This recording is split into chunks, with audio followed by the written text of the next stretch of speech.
I'm Veronica Dudo. Tonight on EWTN News Nightly, Election Day across the country. Americans head to the polls, the big decisions they will make, and what it could mean for next year's midterms. Marian doctrine. Why a new document released today by the Vatican was met with pushback. Life and legacy. Former Vice President Dick Cheney has passed away. We take a look at his prominent role in American politics and how he's remembered today. Plus, AI, jobs, and our children's future. We look at the changing landscape of the workforce and what one Catholic college in America is doing about it. These stories and more tonight. From EWTN, the Global Catholic Network, this is EWTN News Nightly. Thank you for being with us on the Feast of St. Charles Borromeo. We begin tonight with Election 2025. Today's coast-to-coast off-year elections could have big implications for 2026 midterm races. Despite not being on the ballot, President Trump looms large over the key contests. Here are 4 races we are watching closely: the mayoral race in New York City, the gubernatorial elections in New Jersey and Virginia, plus a vote on Proposition 50 in California. All 3 candidates in New York are making their final pitches for votes. Zoran Mandami is a self-described democratic socialist and has been leading the polls. The president has criticized his platforms to battle economic inequality and has endorsed former New York Governor Andrew Cuomo, who is running as an independent. Cuomo lost the Democratic primary earlier this year to Mandami. Rounding out the race is Republican contender Curtis Sliwa. He rose to prominence as the leader of the Guardian Angels, a volunteer crime-fighting group. The only states electing governors this year may give some insight into what voters think of President Trump's job performance so far. In New Jersey, Republican nominee Jack Ciattarelli earned Trump's endorsement in his race against Democratic nominee Representative Mikey Sherrill. In a historic election, Virginia voters will decide who will be their first female governor. Republican Winsome Earl-Sears is facing off against Democrat Abigail Spanberger. And in California, voters are deciding whether to sign off on Proposition 50, which would create a new congressional map. For more, I'd like to bring in Corey Eucalito, the Associate Director of Ballotpedia. Thank you so much for joining us. Yeah, thank you. So these are off-year elections. How important are they? They're very important. There's the races you mentioned, but there's many elections happening across the country. So even outside of just those 3 key ones, there's a lot that can change in terms of immediate policy and who's in office. But they do tell us, give us signals about what people are feeling a year ahead of the midterms, like you said. Now, which races are you closely tracking? Certainly the 3 that you mentioned, the 2 gubernatorial races. Those are often seen, Virginia in particular, as a real indicator of how a president is faring early in their administration, because that always follows a presidential election. But New Jersey could be very surprising as well. Virginia's been pretty heavily affected by the government shutdown, but New Jersey could be a state where Republicans do a little bit better than expected. Donald Trump did better there in 2024 than he did in 2026. So that'll be very interesting to watch, when traditionally more attention is given to Virginia. New York City and Prop 50 are very big races, but New York City in particular is one of several mayoral elections in the country where there are Democratic incumbents or former incumbents, people like Andrew Cuomo, facing more progressive challengers. Minneapolis and Seattle are 2 other examples of that. Now, you mentioned California's Proposition 50. Could you tell us a little bit more about that? Yeah, so this was put on the ballot, Governor Gavin Newsom said, in response to Texas redrawing their congressional district maps, giving Republicans, if they're able to win the seats, 5 additional seats in Texas. So this would essentially carve out 5 additional Democratic seats in California. This has to go through a ballot measure because California has an independent redistricting commission. So this will essentially put in place temporary congressional district maps until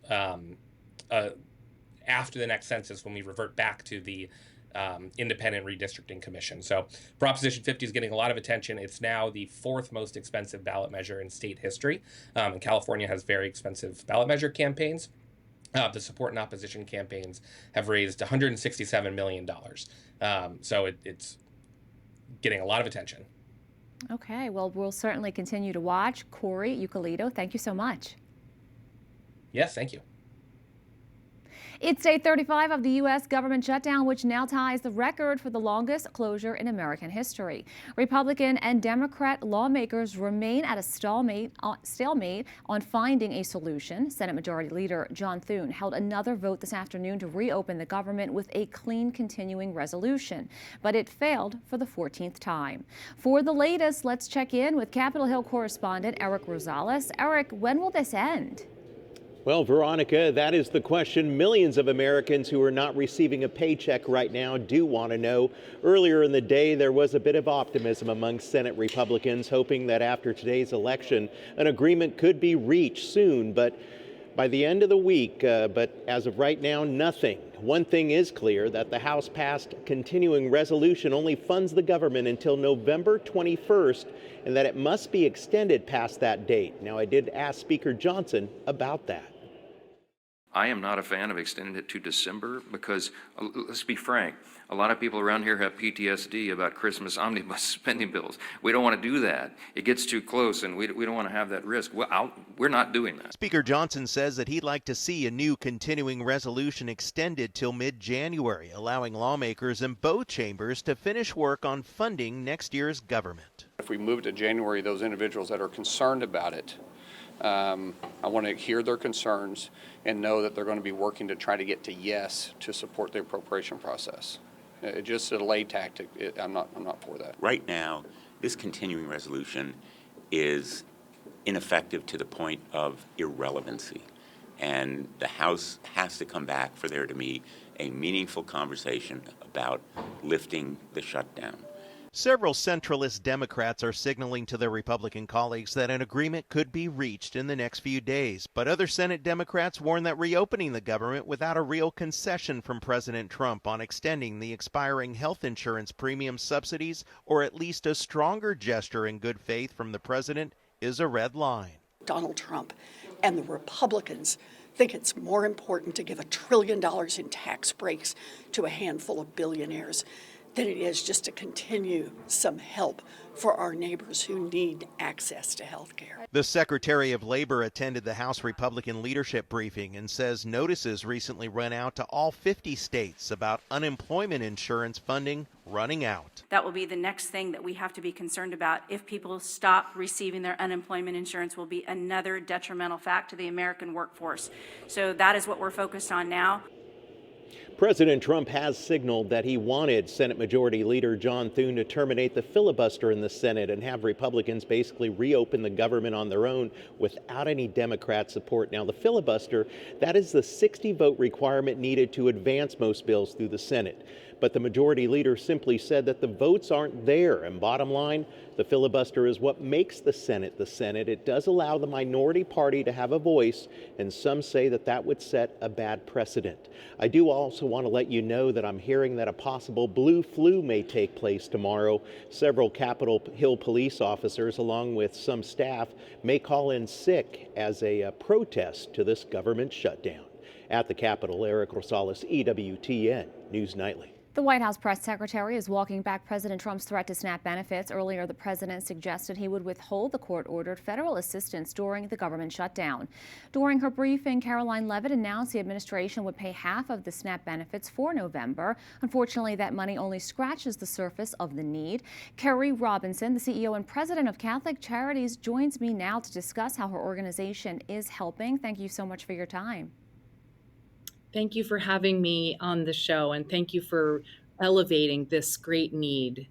Please share with our viewers how widespread food insecurity is, and what do the faces of hunger look like? There are 42 million Americans who are dependent on SNAP benefits. Right now, they are experiencing incredible anxiety about where their next meal might come from and how to feed their families. The uncertainty and the chaos of this moment is deeply distressing to them. And the disproportionate number of those depending on SNAP benefits are children and elderly and disabled persons.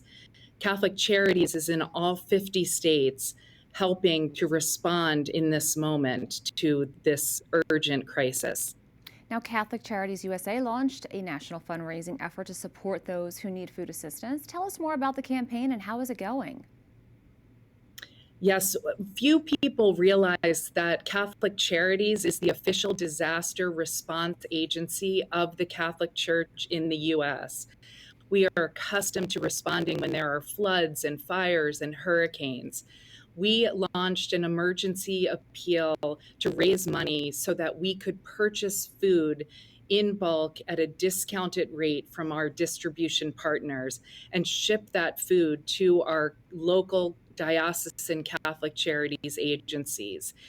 Every dollar we raise is matched 1-to-1, and 100% of everything we raise is being used to purchase food. The campaign is going well, but filling the void that is caused by the holding back of SNAP benefits is a monumental task. You've said it is past time for congressional leaders of both parties to reopen the government and provide relief to those who are suffering. What is your message now to lawmakers on day 35 of this shutdown? Well, we want the full restoration of SNAP benefits. That is the only long-term solution. And care for the poor, which is right out of the gospel, has to be our primary concern in this moment. The Catholic Church leads the way in upholding human dignity. What could be more basic to human dignity than feeding hungry people, especially children who are so vulnerable? We need to do everything possible to persuade those who make these decisions to restore SNAP benefits. Carrie Robinson, thank you so much. Thanks for having me, Veronica. This evening in Rome, while leaving the papal residence in Castel Gandolfo, Pope Leo XIV spoke with EWTN News' Magdalena Wolinska-Reedy about Father Marco Rupnik. He is a famous artist and former Jesuit accused of spiritual and sexual abuse and is currently facing a Vatican trial. Some abuse survivors say, and their advocates as well, say that the presence of Father Rupnik's art in important churches and shrines, including the Vatican, all over the world, are traumatic for them and for many other people also scandalous. So how can the Church be sensitive to their requests to perhaps cover these pieces of art or even to remove them? Certainly in many places, precisely because of the need to be sensitive to those who have presented cases of being victims, the artwork has been covered up. Artwork has been removed from websites. So that issue is certainly something that we're aware of. A new trial has recently begun. Judges were appointed, and processes for justice take a long time. And I know it's very difficult for the victims to ask that they be patient, but the Church needs to respect the rights of all people. The principle of innocent till proven guilty is also true in the Church. And hopefully this trial that is just beginning will be able to give some clarity and justice to all those involved.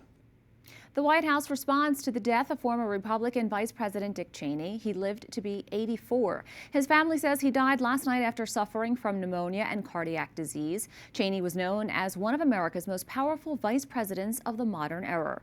White House correspondent Owen Jensen reports. Owen. Veronica, good evening to you. Former Vice President Dick Cheney was considered a strong pro-life advocate. He worshiped in the United Methodist Church, but some of his values ran counter to the Catholic faith. The White House lowers flags to half-staff in honor of former Vice President Richard Bruce Cheney. I know the president is aware of the former vice president's passing, and as you saw, flags have been lowered to half-staff in accordance with statutory law. Cheney served as a no-nonsense gatekeeper for President George W. Bush. I picked him because he's strong, he's steady, and he gets the job done. Cheney started working in the Nixon administration before he became chief of staff for President Gerald Ford. In 1978, Cheney was elected to Congress from his home state of Wyoming. He spent a decade there until the first President Bush asked him to serve as Secretary of Defense. Later, Cheney became head of the oil company Halliburton.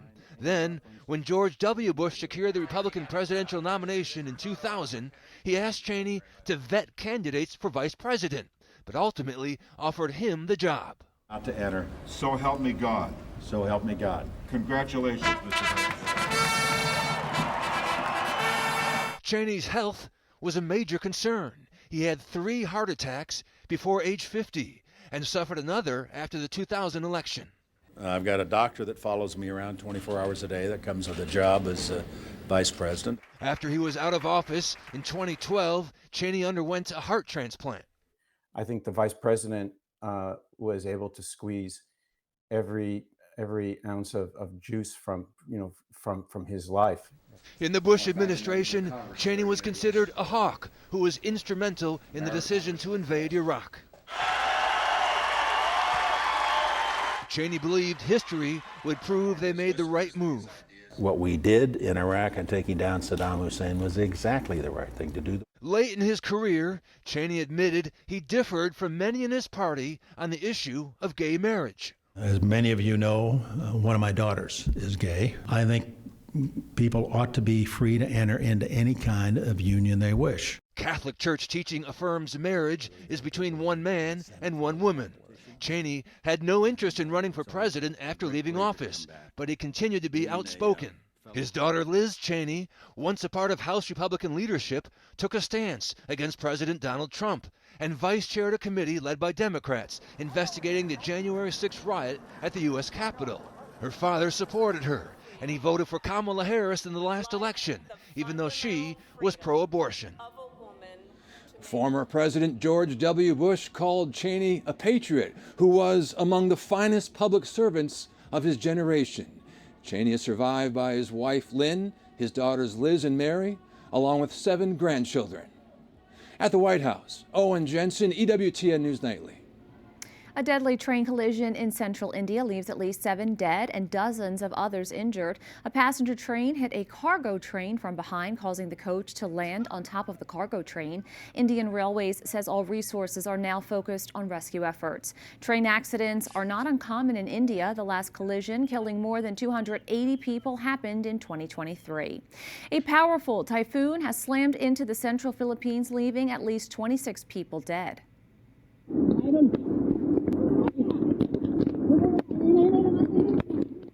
Floodwaters trapped dozens of residents on their rooftops and submerged vehicles across several areas. A Philippine Air Force helicopter carrying 6 crew members crashed while en route to deliver humanitarian aid. Sadly, all 6 were killed. Typhoon Kalmagi is expected to move into the South China Sea early tomorrow. We have a lot more still to come on EWTN News Nightly, A Human Touch. Artificial intelligence is redefining the workforce, how one Catholic college is helping students find balance.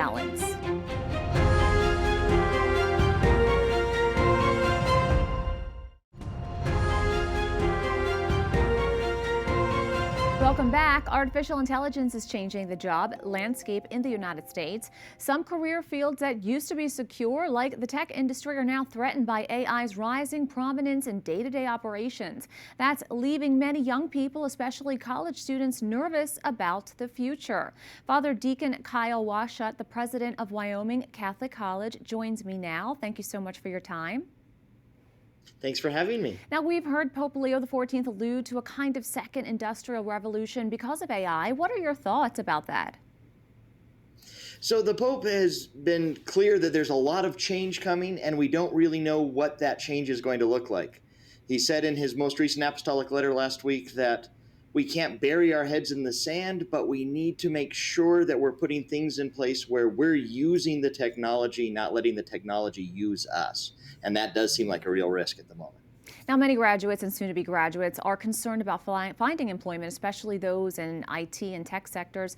They fear that companies are reducing their workforce and now relying more on AI. What are you seeing, and what advice do you have for students questioning a realistic balance between a human touch and tech moving forward? So certainly we see, especially in the tech industry, a reduction in hiring a lot of those jobs that we thought were secure. 10 years ago, everyone was hoping that coders was the way to go. And now we're seeing a real reduction in hiring some entry-level workers. But I think there's two things to keep in mind. In a really recent survey on hiring managers are concerned about applicants who are using AI too much in creating their applications and various things. Hiring managers also note only 8% of them think Generation Z has what it takes to enter the workplace.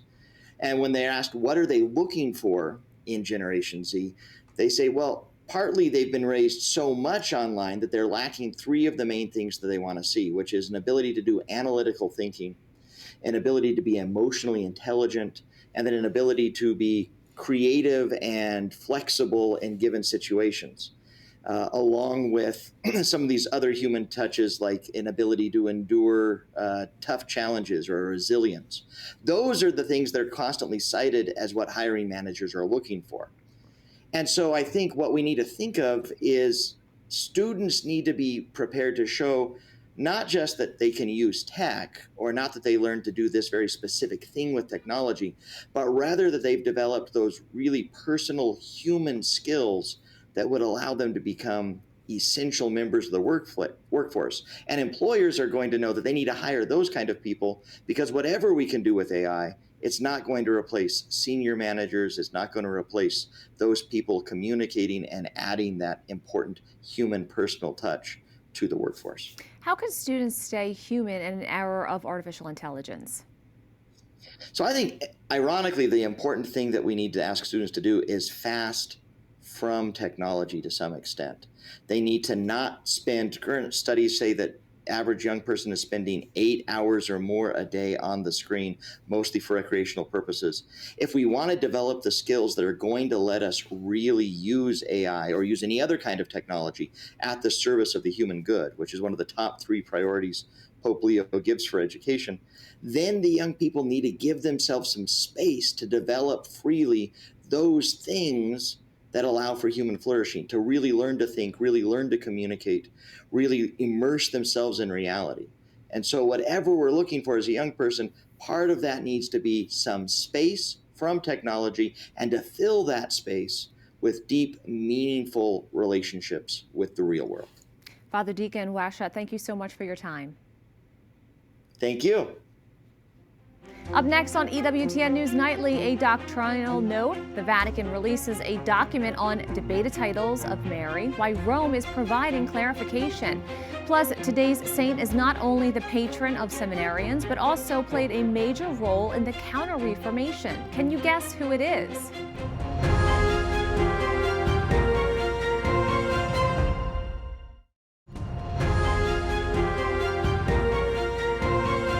Today, the Vatican released a new document offering clarifications on titles applied to the Blessed Virgin Mary, which have been a point of controversy for many years. EWTN News Vatican correspondent Valentina Di Donato explains. Good evening, Veronica. The Dicastery for the Doctrine of the Faith presented a new document today entitled Mater Populi Fideles, or the Mother of the Faithful People of God. Termed a doctrinal note, it addresses the theological and pastoral questions about certain Marian titles and how they best describe Mary's participation in salvation. During the presentation of the document, which was approved by Pope Leo XIV, Cardinal Victor Manuel Fernandez, prefect for the Dicastery of the Doctrine of the Faith, said that this document has a special value that is superior to those that have been published in previous years. And its purpose is to clarify which Marian titles and expressions are theologically acceptable and to deepen the understanding of Mary's role in salvation history without obscuring the unique mediation of Christ. During the presentation, it was explained why the Vatican considers co-redemptrix and mediatrix as inappropriate ways to describe Mary's participation in salvation. And the document also states that when an expression requires frequent explanation to maintain the correct meaning, it becomes unhelpful. The announcement was met with some opposition. During today's presentation, there was a contentious moment when a man interrupted and was critical of the document. No, dovete ascoltare anche i laici. Non si fanno I documenti così senza sentire il popolo. Mary's contribution to human salvation, specifically the title of co-redemptrix, has been a point of theological debate for decades. Proponents have called for Mary's title as co-redemptrix to be declared a dogma, but critics say it exaggerates her importance and could damage efforts for unity with other Christian denominations. The guiding idea is based on Mary's spiritual motherhood toward believers. Devotion to Mary is presented as a treasure of the Church, rooted in Scripture and tradition. Mary's cooperation in salvation is real, the document stresses, but subordinate to Christ's redemptive act. She participated uniquely in his mission from the Annunciation to the cross, but not as an equal partner in redemption. In Rome, Valentina Di Donato for EWTN News Nightly. Today, the church celebrates St. Charles Borromeo, born to a noble family in 1538. His uncle, Pope Pius IV, brought him to Rome and elevated him to the office of cardinal. Eventually, St. Charles became Archbishop of Milan and played a critical role in the implementation of the Council of Trent. He also formed the seminary system still used by the church today and was one of the most prominent figures of the Catholic Reformation. He died in 1584 and was canonized in 1610 by Pope Paul V. St. Charles Borromeo, pray for us. We thank you for watching tonight. Remember, you can follow us on social media, Facebook, X, YouTube, and Instagram at EWTN News Nightly. I'm Veronica Dudo. Good night and God bless.